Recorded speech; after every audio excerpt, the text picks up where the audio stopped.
Hey everyone, thanks for joining us. The next episode of Red Valkyrie is about to start.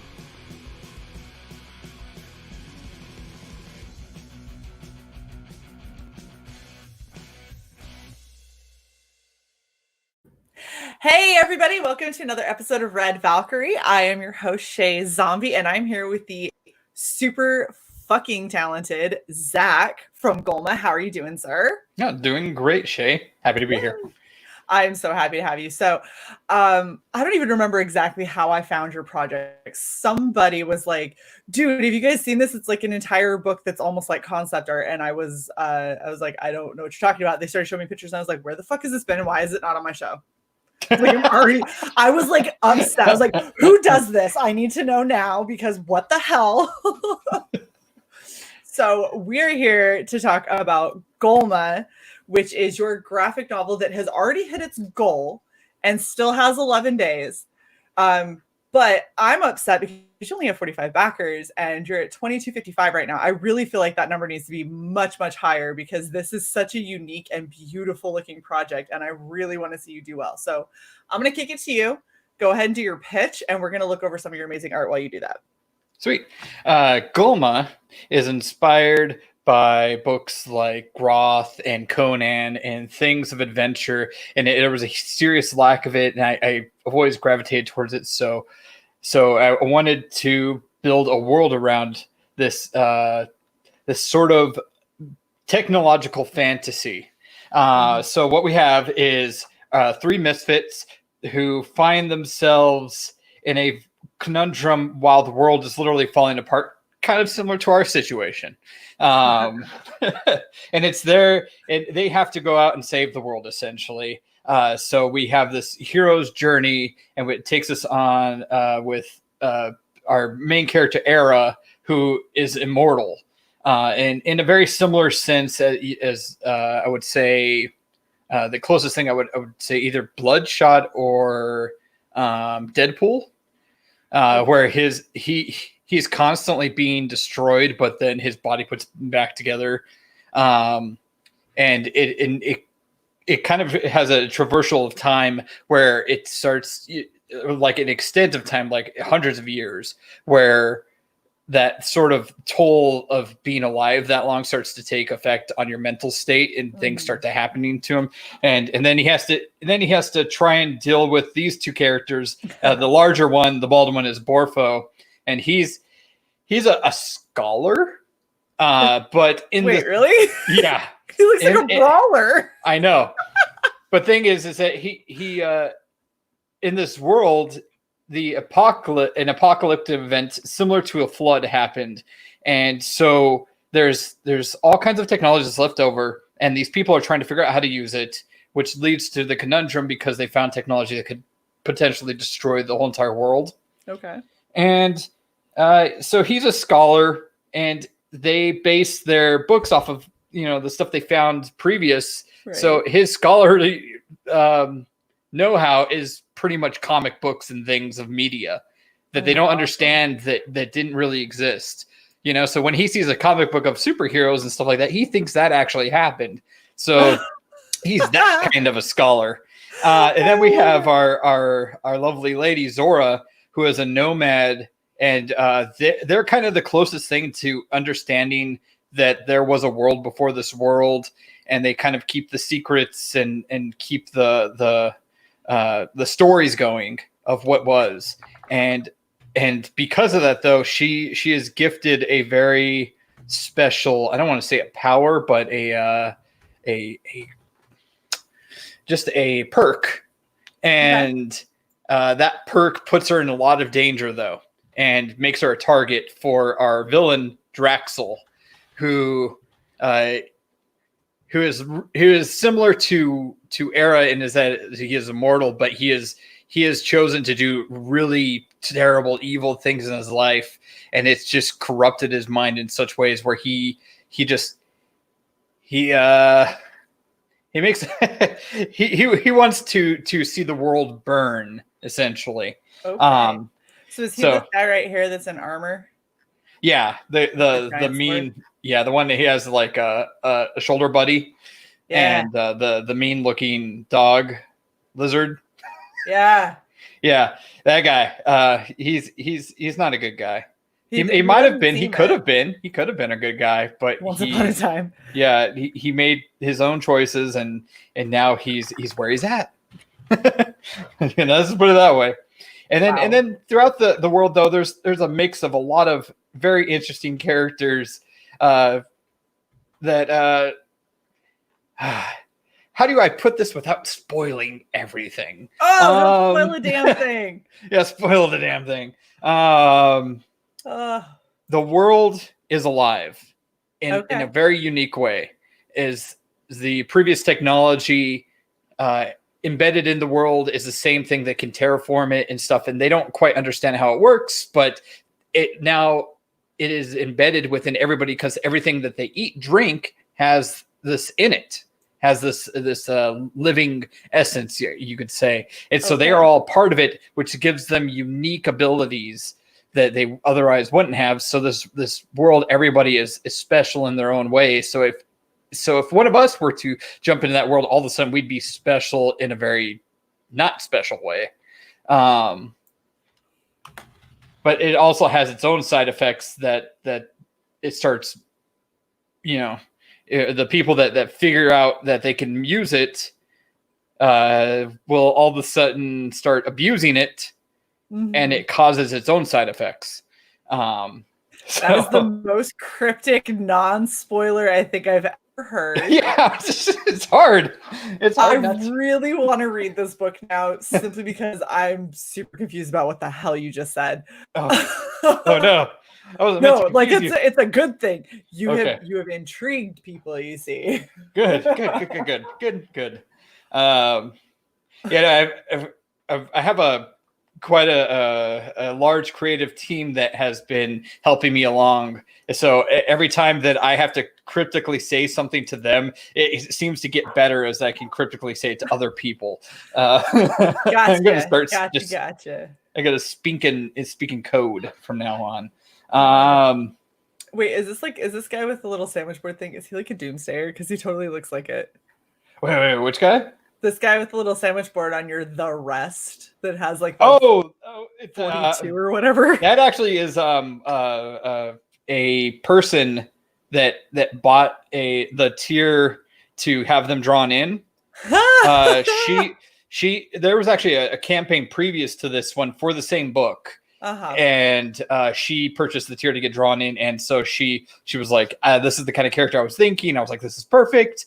And then I came to her and I was like, I have a plan. Can I use this character for a larger role? So she's kind of important. Yeah, I'm sure that she was just heartbroken about the fact that she got drawn in and is now like a major character. Yeah. Yeah. That's always rough when you're like, I was hoping I would show up on a random page and then you become a character in the book. Yeah, but it just worked so well with the story, and it was just like I could write that in, and it would just make more sense. Those little creative tweaks. Yeah. It's because since I'm the writer and illustrator, it's like I have that whole entire creative freedom to basically adjust whatever I feel like adjusting, which is a good thing and a bad thing because you're constantly changing everything. Yeah, but it's also you have to set a standard somewhere where you're just like, nope. This is where it is. That's going to the way it is. Yeah. And the previous campaign doesn't look anything like this as far as the pages and everything, because of a side effect of I didn't expect, which is that I was trying to do a scene where it kind of goes to the past, and I wanted to make it look different so that you would visually understand that this is in the past. What ended up happening is that painterly style that I was using for the past ended up being better than the illustrative qualities that I was putting into the actual main book. So I decided to completely redo it in the painterly style, which is what you see now. So like I was like 80 pages in, and then I decided to completely redo it. Wow. But I'm so happy I did, though, because it looks so much better. It's so beautiful, but he just oh my gosh, you just totally were like, fuck it, we're doing it again. Yep, it was. Well, it's because it didn't make any sense to me. Like, it was the same feedback I got from other people that were looking at it, which was, why does all of a sudden it look better at page X and Y? Why did this Right. sudden shift in style? Yeah, I understand why you're doing it, but why does it look so much better? And I was like, oh, fine. Right. You're like, I'll just redo the whole thing. No big deal. Yeah. And I work pretty quickly when I can sit down and really hammer things out. I work pretty quickly. So it's not that big of an issue. Right. But at the same time, it's a lot of rework. And I think I personally think it was the right choice though, because I've got so much better feedback on this campaign than my previous. Well, so here's what I will say as far as that goes, right? You look at something like this, and this is ominous as fuck, right? This is like, because all of your lines are so loose, but there's so much detail in there, and you're able to really play around with the lighting and everything. Mm-hmm. It really, really feels like these creatures are coming out of the dark. Like you're actually in a cave. Like everything is, that's where you are. Mm-hmm. And it sets this project in such a different playing field than most of these other crowdfunded Indiegogos that we're seeing. And it's not to say that there's anything wrong with any of them, but this is such a unique way to do this, because every panel, and it's the same thing that I said when I had Skit's team on. Every single page, every panel, everything that I'm seeing looks like a complete work of art, instead of it being, this is a transition panel to get you from this part of the story to the next. This whole thing looks like a piece of artwork constantly. And that has got to be exhausting as hell to do, but it is so cool to see. And I just, like, I'm super blown away by it. And I'm really pissed that I haven't heard about this way sooner. And I'm even more pissed that you aren't into 5 digits, 6 digits. Like, what the hell? I need you to be a lot higher than $2,000. What the crap? Well, it comes with that whole entire I'm a new face, and I get still trying to make my mark, and there's a lot of totally, and I don't have anything really solid under my belt as far as comics. Like I have a book that I've already done an Indiegogo for that was funded and people have gotten it. So it's like, I can fulfill things, I can make things, but not to the, I guess this level of a graphic novel and whatnot. People don't know my name. I only got into this whole entire scene as far as like Comicsgate and everything like that back in September of last year. So you know what I'm going to tell you? This is what I'm going to tell you. It's going to be a little harsh, but it comes from the heart. And this is something for every last one of you damn creators out there. You need to market yourself. No, I'm horrible. I am such a bad chiller. I have like dread. You are terrible, because how has nobody, look at this. I got Joe Frago, who is Joe, Nick, Tompa. They know all the campaigns that are coming out. They're who I go to know who to pull up. This is what I got from Joe Frago. 100% new to me. Buddy, oh my gosh, you are so wicked talented. This really needs to be a lot more out there. Have you done any other shows, YouTube shows or anything like that to promote this? Yeah, well, I do some smaller shows, and I hang out with some other creators. Ink Spots and stuff. I've been on with them. I love Ink Spots. Ink is awesome. Yeah, and he's such a sweet guy, and man, it feels like Ink gets screwed over more than anybody I've ever known. Oh, Ink has a rough go, that is for sure. And he just everybody just give that guy some love if you can. Yeah, please go sub to Ink Spots, not the weird band that's on YouTube, but Ink Spots from our little CG indie community. Go sub to him. He has F Mondays. They're hilarious. The last one I got horribly harassed by Lucius. It was funny as shit. But yeah, definitely go check out Ink Spots. But we're gonna get back to this. We need to talk about Golma, because I can't. It's a travesty that people don't know about this. Yeah, but the thing is back to the issue with well, what do I do now that I've changed the whole book to this painterly style, and now those pages that were painterly now mesh with the other ones, is that I was like, well, it would be really cool if I could get a guest artist to come in and do some pages. Okay. So I don't run into that same situation where I try and change things again. Right. End up changing the whole book again. So I when we hit the stretch goal, which was really cool, is because I also just threw it on Kickstarter for no reason. Just threw it over there just to see if it'd get any traction. And it got quite a bit of traction as far as how many backers there were. And it got us over the stretch goal for getting Siege to do some pages for me. And she's working on those now, and I'm really excited to show them. And what was it? The cover that you have, that's her work. I did the coloring, but she did the lines. Okay. And it's just super pretty, super beautiful. This one? Yeah. Siege, sorry, the one at the top left. Yeah. I realize you can't see my pointer. I mean, the color work on it is absolutely gorgeous as well, but I love how she put her in such a skimpy little outfit and got like, I don't know, she got like the women physique that's all muscular but still really feminine. She did it really well. Yeah, that's one of the reasons why I hired her, because she just has such a good understanding of that like female anatomy and whatnot, and she brings a lot to it. And she doesn't have a huge following either. And I was like, hey, come on, let's go do this thing. I'll pay you. Yeah. Hey, I'll give you money. Come do this. And she was like, yes. So she's going to do a few pages in the comic. So is she now doing the flashbacks? Yeah, she's doing the flashbacks. Okay. That was my solution, so that I didn't go back. Yeah, I didn't want to go through that again. Like where it's like 80 pages in, change everything. Couldn't do it again. You did that. It's so crazy. Gosh, this is so pretty though. So you've got a really cool team. So this is one thing that I noticed, and I do know that because I went and checked to see like how much it would be for shipping and everything. Unfortunately I'm gonna have to back this next month because I backed a lot this month. So I'm gonna have to back it next month when I get paid again. But I went through and checked because you can actually get all 4 of these prints.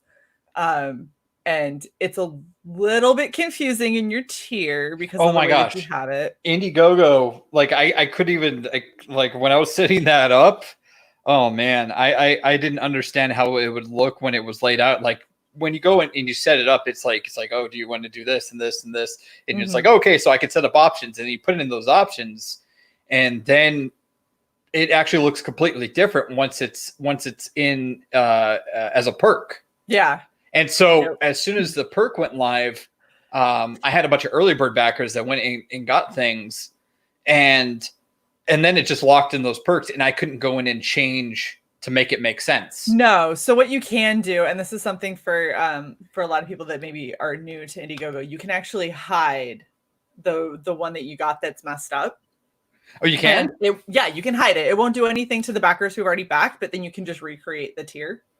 And you can recreate it, and so it's nice and streamlined. So all of your new backers will know what the hell they're doing, and your previous backers, you can just send emails to and explain like, hey, I'm just making sure that this is how this is going to go. If you decide that you wanted, duplicates of one print instead of getting all 4, let me know, and we'll work it out, or whatever your plan is for that. But yeah, see, I did not know that. I'm going to go do that as soon as this is why people come on Red Valkyrie. As soon as this is over, that's what I'm going to do. We got tips and tricks. We try and help. That's actually something. So I normally have a co-host, which unfortunately I'm still flying solo until October. It's fine. It's only another 5 months. Gosh, dang it. I'm so mad at Sai. Anyway, but normally what we used to do is Sai and both used to help people with their Indiegogo campaigns, with their marketing strategies, promotion and all that kind of stuff. That's something that both of us are very good at. And that's why a lot of people come on Red Valkyrie, is because we'll go through your campaign and be like, by the way, this was really confusing, and probably a better way for you to do this. So yes, there you go. That's how it's very simple. You can just hide your tier, and then you can create a new one. Awesome. That's exactly what I'm going to go do after that. I'm going to go do that to all the specific print ones, because that I don't even know what I did wrong. I have no idea how I messed that up so bad. Because you go in there, it's like I have like 4 options for myself, and like then there's the other ones, but you have to pick me in order to pick them or something. And I was like, what did I do? Right. Sheesh. It's okay. we can help you figure that out for sure. But you do have, so the tier that I'm specifically talking about, we'll go over the tiers in a second, but there's a tier where you can get all 4 of these prints. I'm just going to go out on a limb and say Zach is an intelligent individual, and if you back that tier and you fucked up your choices in previous before this gets fixed, he's going to send you one of every print because that's what the tier says. So just you're going to be fine. If you're confused or you're worried, hit him up. he'll get you straight because he's good peoples. But these are beautiful. So you've got, how do you say her name? Siege? Yeah, Siege. Siege. So I absolutely love her style. She is amazing. I'm definitely following her after this. You got Matt Weldon, who this really gives me like that kind of Overwatch kind of like video game vibe. I don't know. I really like it. I like how all of them are attacking at the same time. No, that kid, that guy, man, he did 4 different variations. Oh my! And then he just I just got this huge package in the mail of all the originals, and he just sent them to me for no reason. He was like, "Oh, hey, dude, yeah, here, have them. Here, these are for you." And I was like, "No, I'm paying you." So I threw him a chunk of change and some, and then I was like, "Can I use this as a print?" And he was like, "Dude, you better." And I was like, "Oh, cool." So you're like, "Oh, good. I'm glad that you're on board because that's actually happening." Man, that cat is so good. Like, cool. Matt Weldon. If you haven't followed him, please do. That is super awesome. And then you have Brad Ashworth. I don't know that I know any of these people, which is so cool. I love finding new people. We'll see when I start following if I actually have already followed them and just forgot. But I like this one too. This is really kind of like that old school, like super OP character kind of style. And then obviously you. Yeah, no, he sent that to me too, and I was like, man, I'm gonna use this. Here's money. My favorite part about this whole entire thing was that I got to help other artists by doing my own project, doing something I love, and I got to be that person to bring other people on board and give them, give them a chance and do things. Because I remember when I was a really young artist, and I was just like, would someone please give me a chance to do something cool? It's so hard. And yeah, it really is. And this was my opportunity to do that. And I've been able to, and it's been such a cool thing to give back to basically the same people that have been helping me so much. Right. Absolutely. Well, and I mean, they're performing quite well for you. They've done beautiful pieces of work. And I seriously, if you don't already follow these people, I love that this is probably the first time I think I've seen this, where somebody has taken their artists and been like, so these are the artists that have helped out with this. Here's their Twitter. Here is their Instagram. I think you are the first campaign that I've seen where somebody has really been like, I hyperlinked them. I made it so simple for you. Just click on this and follow, and then you've got them. But this is a great way to do this, because then if somebody else is looking for an artist for a campaign and they don't know where to go, or they see art and they're like, man, this is beautiful, but I don't know how to get in touch with this person, it's all just right here. And it's so cool. It makes me really, really happy to see that. Yeah, hopefully I've got actually one more artist, and he's an old friend of mine, and we hit the stretch goal to get him on board. And I have if you click on the print hyperlink, it'll take you to his art, but he hasn't quite finished it yet. I'm hoping that he'll be done before the campaign's over so everybody can see, but everybody gets that print. Everybody that bought a physical copy will get a print of what he does. And it's going to be spectacular. He's got some neato stuff. Ooh, look at this. Okay, we're going to go before I stumble across something that's probably getting in trouble. I'm just saying, like I started seeing less and less clothing. I was like, we're just gonna skip over for a second. Hey, he's got a little bit of cheesecake on him, but it's why I hired him. I mean, it's wonderful, and I love seeing that. I love the fact that you have all of these different artists, and you kind of like, I know for some people, and if you're going to talk strictly marketing, yes, it is never a good idea for you to link away from where you're trying to get people to spend money. However, the CG community is such a unique community, and the indie community is such a unique community, and being able to show, like, to me, what this says to me is that you're a genuine individual who actually cares about your project, cares about your artist, and wants them to succeed. Because otherwise, why would you do this? Mm-hmm. Like, this doesn't necessarily help you, but it does potentially help them quite a bit.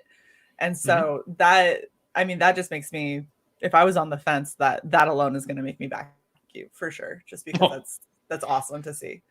Okay, let's go over your stretch goals real quick, and then we'll go over your tiers. So you've got guest artist Under Siege, who's doing the flashback pages, which we already talked about. The 3,000. So are these cumulative between the Kickstarter and this? Yeah. Okay. So and the Kickstarter already ended and everything. So we already reached that special print. Okay. So how much did you get on the Kickstarter? I got almost 2,000. Okay. So you were just under 2 there, and you're just over 2 here. Yeah. The sketch and the extra sketchbook pages was something actually that I was talking to Carl Oro. Oh yeah? Yeah. Well, man, I love that guy, and I did he was on Drawn and Quartered, the Fan Edition, and we did his stuff, and he loved our stuff so much that he started a fan edition, or was it that fan art contest and whatnot, and I won that one. That's awesome. And I was like, dude, just take this print, make it a print, sell it, dude, because he has just been so cool, and he gave me some real good advice, and he said, hey, you should, add, people love seeing like your seeing process stuff and whatnot. You should add basically, a sketchbook part to this. Right. And he also suggests I do an ash can, but for this graphic novel, an ash can doesn't really work. Okay. Because this is the prequel technically, right, to the main story. So this would be the ash can if there was an ash can. So what I was doing a lot of research, and he directed me to a printer that does, like, I could get like these 20 to 30 page saddle stitch printed, basically like comics. Yeah. That are, like, and I could just like do all the concept art and everything that I put in there, and all the where everything kind of like a sketchbook thing for fairly cheap. And I was like, oh man, that'd be great for all the physical backers to do that. So if we get up to 5,000 cumulative, I totally would put that together for everybody, and everybody that physically backed that would just come with your graphic novel. Right. So that is super cool. So we're looking at about another $1,000 for that to get unlocked. One thing that I would almost do on your campaign is right here under your stretch goals, I would do in parentheses and just say a cumulative between this and Kickstarter, which raised X amount. Okay. Because as much as it's like, well, like I can see positives and negatives on both sides. Like, if you don't do that, then it might get more people to back to make sure that they get to those extra sketchbook pages. But like you said, people don't know you yet. People don't know that you've already had a successful campaign that has met goal and is funded, and that you are already working on this, and you've come and you're over here to really try and make sure that everyone has a chance at seeing this awesome book, because it's evolved since, your Kickstarter. It's changed a little bit, and it's become a much better product. So because of that, I would just kind of throw that in there and be like, hey, just so you know, like I have actually already kind of gotten to this point, and this is where we're sitting at. And so we're much closer to the stretch goal than it may seem on this particular Indiegogo. That I feel like more people will probably rally around to get behind, hey, I just need to back, like we need a little bit more of a push and we can get to this sketchbook page, as opposed to, oh, we're like $3,000 away from it. So that's, in 11 days, who knows how well that's going to go. I'm just taking notes. No, you're good. You're good. You know what? I'm glad that I can give you any kind of advice or suggestions that you actually are taking seriously. That's appreciated because there's plenty of times that we've suggested some things to certain people, and some people just, they're like, yeah, that sounds great. And then nothing ever changes. And it's like, well, that's a shame. I feel like because I'm not just trying to talk out of my ass. It's not like I get anything really out of this other than seeing other people succeed. Well, no, I love criticism. I'm one of those people that firmly believe in fail faster. Yeah, gotcha. So it's like when people tell me like constructive criticism like you're doing, I take it seriously. I listen, I take notes, That's great. And whatnot. So I have no problem with that. For like, how are you supposed to learn if you're not going to take any criticism? Well, exactly. And I think a lot of people get this like weird chip on their shoulder where they're like, well, how many campaigns have you fulfilled? And it's like, none. How many have I backed? Like I back a lot of campaigns, and I don't back things that I don't either have faith in because I don't trust how the campaign is set up, or I don't trust the person after talking with them, or I don't back things that I don't think that I personally would like, but I have backed things that I'm like, well, this doesn't seem like something I'd like. And then I bring somebody on and I get to hear them talk about it. And I'm like, oh my gosh, that actually sounds way cooler than I thought it did. Maybe I will back it and see. Or I'll back it and I know the perfect person who would love to read this campaign that is totally up their alley and would love this book. So I'll back it and so I can share it with my friends. But it to think that you've got it all down immediately, and there are things that I say that a lot of other people will disagree with me on, and that's fine. Everybody's got a preference, but when you're doing this for the first time, there's so much that you don't know, and it's so difficult to try and just pull it all out and make it work. So I personally, whenever if I ever end up actually launching a campaign, I'm going to bug the hell out of every last one of you that has done one and fulfilled it. Despite the fact that I've helped so many people and I've done this so many times as the project manager, I'm still going to bug the shit out of everybody I know, because there's always something that you can't account for that you don't think about. Yeah. And a good example of that would be for this campaign, I put the stretch, like the goal really low. And it's because on my last campaign, I put it, I wouldn't say high, but it was kind of it was for someone who completely no one knew, it was way over my head as far as the goal. And within the first 6 or 7 hours, I had reached the goal on this one, which was the 500. And it was specifically to exploit the Indiegogo's algorithm of trying to get it on the front, the front page. And I see that's something I didn't even know about. And it wasn't until like, a lot of people that have done a bunch of campaigns told me like, no, you want to set it really low so you hit that campaign goal right away. So it keeps your project on the front page of like the comics and stuff for as long as possible, because that's when you're going to get your most exposure, is right at that beginning. And then right at the end, you're going to get a lot of exposure because of the algorithm's going to push yours to the top of campaigns ending. So it's like you have some windows where you can hit it really hard.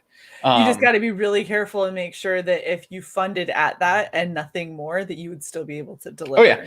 Well, the thing, the only thing that I think I've seen people get bitten on when they do that is they're like, oh, but I'll get way above this meager, $300 goal. And it's like, well, you got 6. So how are you going to finish your campaign now? Well, the cool thing about this was I was in this, just a little backstory as far as, people. One thing I've been asked a lot is like, well, like, oh, you're only making this, but this is such a big book. Why, you're going to spend so much time on it. Is it really worth your money and stuff? I was like, well, this was a passion project, number one for me. I had this very unique opportunity where my wife was like, hey, I can for like the next like year support us by myself. And you've wanted to do this. Do you want to do this? And she gave me this wonderful opportunity to say, hey, I will support us if you want to do this. And I was like, really? And she's like, yeah. So I was like, okay, do this now. I'm doing it. Yeah, like I'm gonna do it. So That's so awesome. when people ask me, the whole entire like, are you gonna be able to print it? Are you gonna be able to do it? It's like, well, yes, I actually have money that's my own personal money that I've made from commissions and side work and stuff that I've done, that I've saved to make sure that I can print this and get this out. And people are like, oh, shipping, you're not charging enough for shipping. And it's like, well, no, I have an overhead cost that I've already saved for and calculated and stuff. And I've and this was really just to expose my work and to get this book out into people's hands. That was the goal. My goal wasn't to try and make enough to support myself and my family. because I have an awesome wife, you know. So I was put in this very unique position, you That know. really is. That's very cool. Give me just one quick second. I'm sorry, my dog is losing her mind. No problem.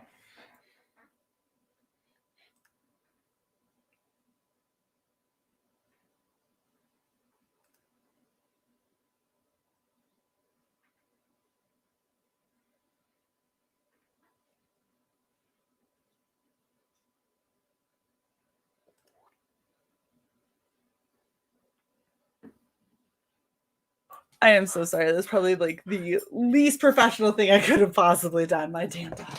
We got the mail person came, so.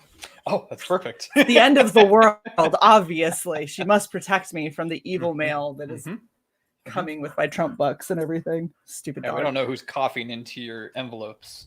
Right? She's just trying to save me. No, she's just an idiot. Anyway, so yes, you have an amazing wife that she would go through and be like, hey, let's give it a shot, all or nothing right now. Yeah, and you know, and that's, well, you know, you got to take those chances when you get them, you know. If it literally was like, if I don't do this now, I probably never will. Exactly. Well, and there's, I mean, because that's not exactly an easy thing to do, to try and support an entire family on one person's income. That's always a little bit hairy and difficult. And the fact that was an opportunity that you got, it's so nice to see you be like, not only am I going to take it, I'm going to take it very seriously, and I'm going to do everything I can to try and make sure that this is a success, because you're sacrificing for me. And so let me show you that it was worth it. That is super awesome. Yeah. You know. You know. Okay, so let's do this. Let's go over your perks. I'm going to basically just scroll down. I'm going to let you talk about them, okay? Okay. Oh, hold up. You need to see them. Yeah, there we go. That's helpful. My bad. All right, yeah. So signed with all the prints, you get a signed copy of the graphic novel with all the prints. All the prints are 11 by 17. They're a decent size. So yeah, you'll get a digital copy. Every single purchase gets a digital copy. Oh, that's awesome. And honestly, 11 by 17 is a good size print. That's potentially going to up your shipping cost a little bit, but I mean, that's a beautiful size to get something in. That's like a perfect size to put on your wall. Yeah.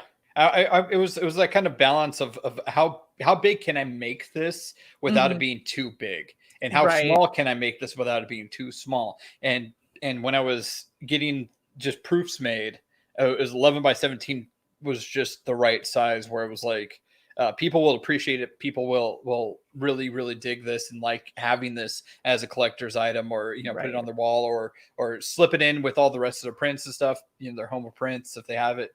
But you know, some of the campaigns that I was seeing that were like kind of really small, these prints, and they were charging like $10 or $15 for these smaller prints, and I was like, well, I don't want to do that. Here's a question that I know is going to come up, because you're shipping it with a graphic novel. So are these going to be folded in any way? Or they should No. I have good man. I have dished out extra money to make sure that I have these giant waterproof envelopes, and then I have a stack of cardboard that is specifically 11 by 17, and then I have these plastic envelopes that you put the prints in, so that you could put the print in the plastic envelope, and then you put it with the cardboard to keep it stiff, and then you sandwich that, and then you put it in the waterproof tear resistant waterproof envelope, and it's going to go in this big all freaking envelope. And then I specifically have the stamp that says "Do not bend." Okay, look at you. Yeah, well, I send out a lot of prints. Yeah, a lot of and a lot of original work. And I've learned through that about every single thing that I needed to do to make sure that I could get these out to people. And that was one of the questions why people were asking me, like, you know, for domestic, why is it $10 for domestic? Well, it's because I'm putting so much more into the packaging than just, you know, like a tiny was it one of those bubble sheet? Yeah, the little folders? photo mailers that have the bubbles. Yeah, and the thing is, I was going to go with Gemini mailers, but the thing is that on their last, I was a friend of mine recently got a bunch of those, and they were falling apart on him, and I was like, oh no, you know. Wow. And so I found some really sturdy, good things that I just bought in bulk. I already purchased everything I needed for shipping everything, and I've already put a sample of it together, and it's pretty durable. And Awesome. I'm pretty sure that the only way that that's going to get damaged is if somebody maliciously does it. Yeah. So it's like I put a lot of effort into all that, and that may increase the shipping a little bit, but I think it's completely worth it to get a product that people are extremely happy with to them in one piece. Like you said, this is your passion project, so if that means that cuts a little bit into your profit margin, but it's going to get your vision, your artwork, your story into the hands of people who said that they have enough faith in you to at least back your project and see what you're all about. That says a lot about you, again, as a creator, that's, hey, I'll take a hit because it's important that this gets where it's supposed to get the way that I want it to be there. That's really awesome. I think the only other thing that I have ever done, like, because I do shipping sometimes for 11 by 17 and 13 by 19, I get those rigid plastics that you can put pieces and stuff in, because I'm cheap and I don't always get like things framed, and so I'll put them in those and I'll just stick them up on my wall with command strips, and they work great. But they also are really good when it comes to mailing, as long as you put them in, like you were saying, one of those waterproof, tear-proof, like plastic envelopes that you can mail, and you still got to put a do not bend on it, because while it's hard to bend those, it's also the post office. Like, how many things do they handle? Yeah, if you don't put do not bend or do not place things on, or gentle, fragile and something. I had a painting, and it really it was this beautiful painting of a crow, and no, a raven. It's a raven, and I sent it off, and this guy had paid me really good money for it, and I sent it off, and it was shipped in bubble wrap and packaging paper and all the stuff that I'm supposed to do. And just because I didn't put like fragile on it, or do not stack, or whatever, whatever, when he got it, someone had I guess just stacked crap on it, and all the edges were busted out, and it was ripped, the painting. And he sent it back, and I had to refund him, and it cost me a bunch of money because of the shipping. I had to pay for the shipping back and forward. And then I had to refund it to him, and he said, if you fix it, I'll get it back. And I fixed it for him, and he never wanted it back. So it was just that was kind of my lesson. That was my big sort of, hurts my heart so much. It happens, though. You got to learn. That's one of those things that take the criticism. That my criticism was that I could have done more. I could have put fragile. I could have put don't bend. I could have put and I could have put it in a box too if I really was, and I should have, because it was a painting. Well, and that's the funny thing, is people don't think about all this stuff, but I just got 2 pieces of original artwork from a good friend of mine, Josh Metz. He did me as a zombie, and he did Sai as the cyborg Valkyrie that she is, and painted both of them up on Bristol board. And a lot of people are like, oh, that's really sturdy. The amount that he put it on Bristol board, he put it between 2 pieces of cardboard. He wrote in the biggest block letters I think I've ever seen on anything mailed, do not bend, very fragile, on both sides of that mailer. Yeah. Put it in a waterproof, tear-proof bubble mailer. This thing was a bitch to get into in order for me to be able to That's what you got to do, though, if you want to make sure, especially for original stuff. That's what you got to do. Oh yeah. If someone pays the big bucks for it, you want to make sure that you get it to them in one piece unscathed. Yeah. And Josh is a good guy. Everybody should go follow Josh Metz. Yes, Josh is awesome. But yeah, it's such a different thing when you see the difference between creators, and some of it is creators not understanding yet, and some of it is just I may not know that this is absolutely the best way, but I am not taking a single damn chance because I poured my heart and soul into this piece, and damn it, it's getting to you as pristine as possible. So this is what it is. So I very happy to hear that all of these prints are going to be flat. They're going to be beautiful. They're going to be 11 by 17. And if they come bent, then I don't know who the hell hates you in your postal office, but somebody must, and get with Zach and he'll help you out. Yeah. Good heavens. Yeah. Okay. We'll go back onto your cheers now. Whew, that was a tangent and a half. Shipping is important. Yeah, shipping is important. And this one doesn't require any shipping other than email. You get the digital graphic novel, and if we hit the sketch tier, you will get a digital version of that sketchbook. Oh, that's very cool. So you basically, and you also with that I need. It's one of those things that now that I know, I'm going to put it with it is that you will get the large high resolution files of each of the prints along with that. Really? Yeah.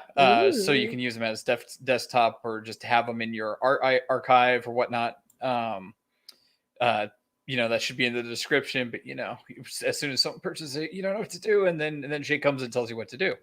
I help fix it. Yeah. Help fix it. The next one is just the plain graphic novel. I will send you the graphic novel and you will get a digital version. Perfect. The next one is the graphic novel and a print. This is not signed, so you get to choose your print. One print. You one get print. To pick one beautiful print, which is a travesty, and you should just go and get all 4 of them because it's not that much more, and these prints are beautiful. But anyway, I digress. Next one is a signed copy of Golma. So who's signing this? I am. Okay. This is signed by me, the creator and writer.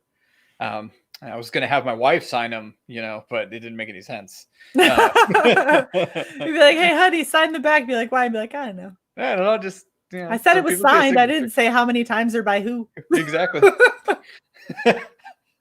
Oh, my goodness. Signed with the print, just in case you want it signed and with a print. Okay. And are the prints coming signed or are the prints coming unsigned? Unsigned. Okay.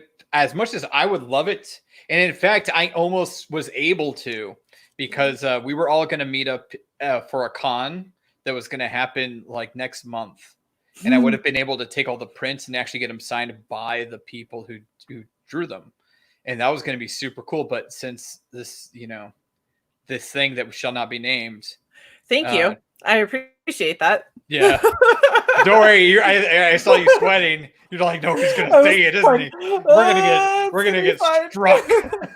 No, YouTube doesn't pay attention to my channel. Yeah, this current situation that's happening. We everything got canceled. So they will not be signed, unfortunately. If you would like your like the one I do, the print that I made, if you want that signed by me, I'll sign it. But you just have to let me know, and I'll make sure everybody knows that I'll sign it if they want it. That is awesome. And the next one is just for retailers. It's like a discounted bulk. Or people with 9 friends. Yeah, that's true. People with 9 friends. If you got 9 friends, I mean, that's a lot of friends. I know Steve doesn't. And I don't. Steve, okay, I gotta say this. So this is Steve, everybody. Hi, Steve, if you're still listening. This is my buddy, and we work together. And I'm actually gonna have to see his ugly mug in like another 2 hours? Damn it. But Steve and I have worked together for a very long time, and anytime now that he comes in my chat to troll me, I just troll him back because I can, and I don't know what you are. Is that you trying to call me an ass, Steve? You can say ass. It's okay. Anyway, I love Steve. I give him shit every fucking time. Well, that's what they say. It's like your friends are the ones that you can throw under the bus. Yep. Those are your true friends. Exactly. Well, that's the best part is at some point he's going to he's such a fucking child. I love him. Oh my gosh. He's very excited that he can swear. See, it's because I'm a mod, so I can just approve your stupid sayings, or I can just ignore you completely and put you in timeout, which I might do just for fun. Anyway, yeah. Like I said, if you have 9 friends, Steve doesn't, but if you do, by all means. Oh, it's sad because I'm one of his friends, and I think that I don't have 9 friends, so I can't get this and have a profit. Oh, it's okay. I'm over it. Moving on.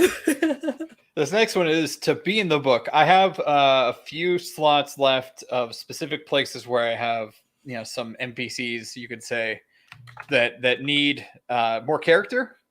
And so if you'd like to be drawn into the book, that is available. And if you do that, you get, I think you get all the prints. I don't know if I said all the prints, but I'll give you all 4 of the prints with the graphic novel, with the digital, and you'll get put into it. You get everything. You get lots all the above. Stuff. Yeah, you get all the above. That is pretty badass. And then the one that is gone. And the one I put that up there just because I was just like, I need something big. And I was like, I'll do all the above plus the painting.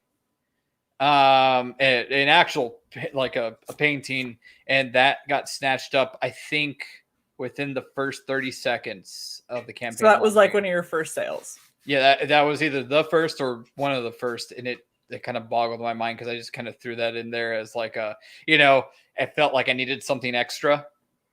So this is what makes me laugh about this.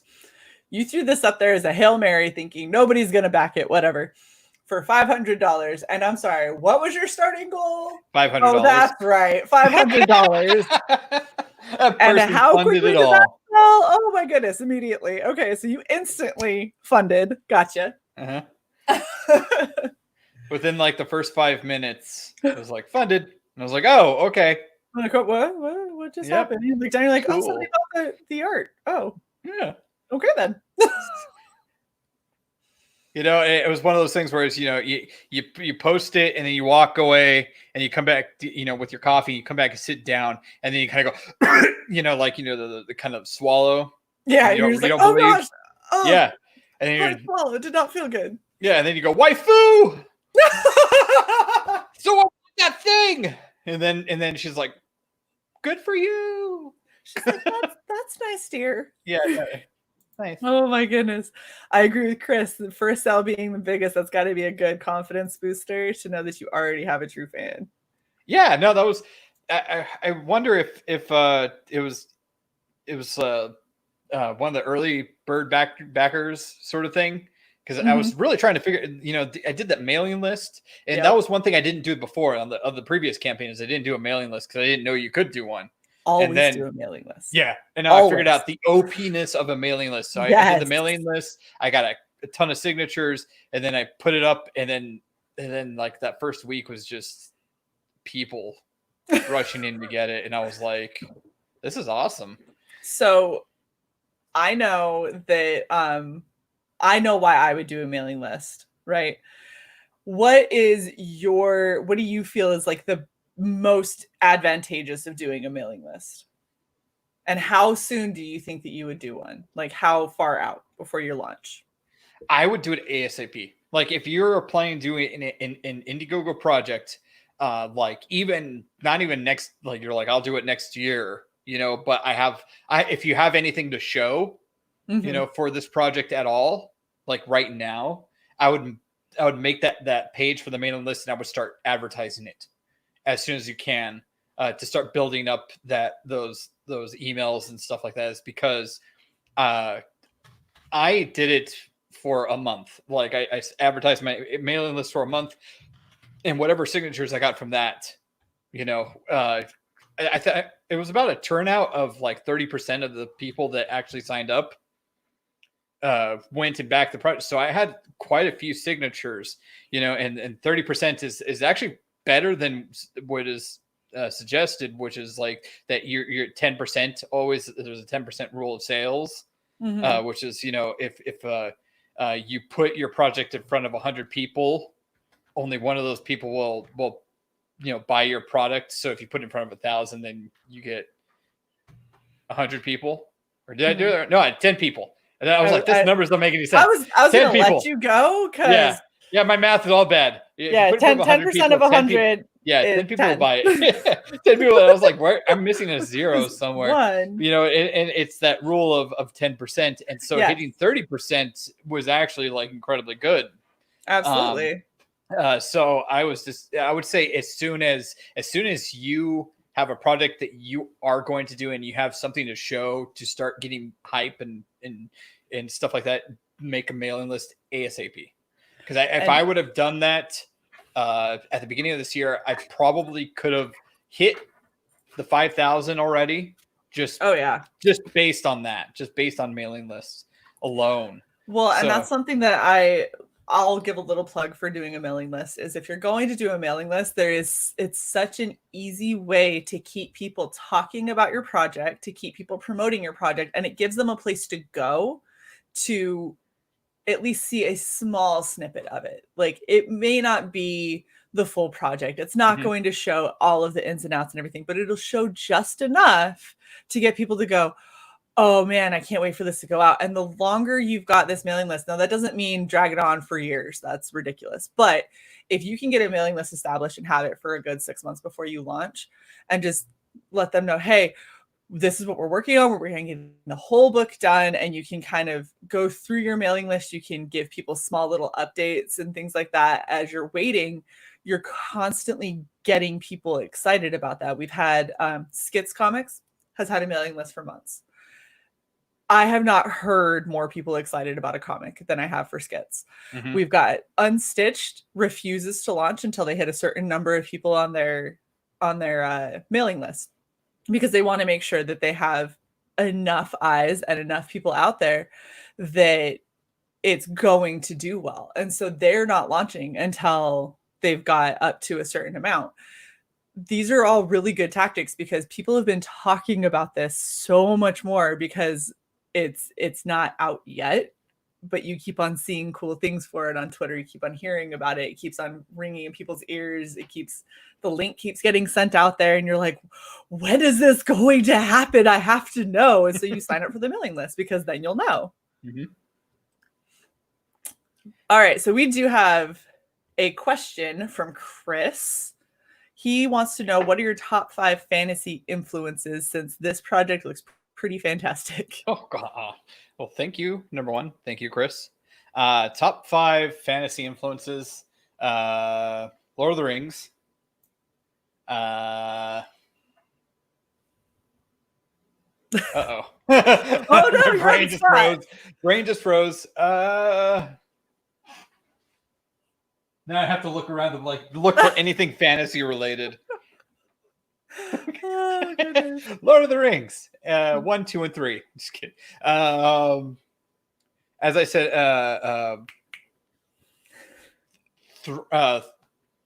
crap. What is it called? Oh gosh. Now that I'm put on the spot, I can't even remember. Is there something other than Lord of the Rings? There's a bunch of stuff that I just can't think of. Apparently, Warhammer. There we go. Warhammer. Get it out, Zach. I was like, I don't know what you're trying to say. Of course, Dungeons and Dragons. D&D, absolutely. Elder Scrolls, huge influence. Ooh, that's a good one. Was almost on a roll. I mean, you got 4. I got 4, and I'm gonna have to. There's one that's actually really, really important that it's just not coming to my brain at the moment, and I don't feel like leaving to sift through my comic collection to find it. Well, no, I could do Conan. I'll do Conan as the 5th because that's a pretty big one. Conan's a pretty good one. And like Chris said, I could definitely feel the D&D vibes in the characters. I would agree with that. These absolutely look like they could easily be somebody's D&D character. Yeah, it's kind of interesting is because of this campaign, I've never gotten more commissions for people to draw their D&D characters now. Since I can see why, though. Yeah. Another thing that you might want to consider, which is totally outside of the realm of comics, but just looking at how some of your artwork is and everything, you might want to look at doing playmats. Yeah, no, You have a style that would look really good on a playmat for sure. that's actually where I came from. I came from the games industry doing that kind of stuff. I That wasn't doesn't surprise me at all. Yeah, I wasn't a comic artist at all, really. And then I was like, I want to tell stories and I want to make comics and stuff, and I always played around with that idea. So it coming from like a concept art slash fantasy illustration background uh, with my previous work. So I mean, it honestly, it shows. And I think that that's one of the things that kind of sets you apart and gives you that very different look than a lot of other people that are in CG and indie comics, which is a good thing. It's really good to stand out for a good reason like that. All right, so we got another question from Frago. He says that he wanted to know if you've been on any other streams like Antonio's. You've got Arch City Comics, you've got Elasmat has a channel, you got Adam Post, Wenger, there's a ton of people that you could go on. How many other streams have you gone on? Well, I've been pretty consistent with doing like on Fridays. I'm actually usually on Pontificators with Art T Bear. That's a good one. And yeah, no, he had me do a card for his black and white relaunch here pretty soon. I'm excited about that. So him and then I do some draw long streams, and then I do some smaller. I've been on with ink spots and that's it. I haven't really done a ton of I would say promotional streams because I feel more comfortable just drawing and doing things while I'm doing things, and then so this is actually like other than ink spots, this is like kind of the first promotional stream that I've actually done where it's just like sitting down talking about the project and trying to sell it. So we're gonna help you change that, I think, because you've still got 11 days. So whatever you were doing for 11 days, you might be busy now because we might have to get you on some more streams for sure. The thing is, like I said, it's like a travesty that this is not funded better. Just like Chris is saying, it all looks like high-end game art. It definitely adds its own flair and its own style. Like we've got Odie coming out with Xenotype, and he's got all of his manga, like insanely detailed stuff. You've got Joe Ball, who another insanely detailed artist that has just beautiful, beautiful inks and things like that. You've got people that people don't know as well, like S.E. Tonks does amazing color work, and he's working with a couple of people for some of that stuff. You're bringing a very different feel, and I think it's welcome because this is what's currently going on in CG and what's currently going on throughout indie comics is we're branching. Like we've got Sunsworn got funded almost instantly, and it's a novel. It's a fantasy novel, and it has a compendium, like a graphic compendium that goes with it, but it's not a comic book. It's a novel. And that's doing very, very well. And there's no reason why we should pigeonhole into everything has to be a superhero. Everything has to be standard. Like, this is how it has to look. This is how it has to be colored. Like, not everything needs that Cyber Frog-esque feel. And I think that people are really starting to flock to a lot of these more unique, more artistic, and just frankly, a lot more interesting projects than what you can get every day. Well, that's one of the reasons why I got into it is because I was going in, to comic stores or to Barnes and Noble and whatever. And when I would look at the graphic novel section, it was very light on anything that actually looked interesting or pushed the boundaries or anything. Yep. And so I only bought things that push boundaries. Like Low was a big influence. People are probably going to hate me for this one, but Saga, I really enjoyed Saga. And things of that nature, that kind of were different, Right. Well, and that's more what I'm kind of drawn to. Like I love traditional comic book art, and don't get me wrong, I think it's beautiful, but I really, really like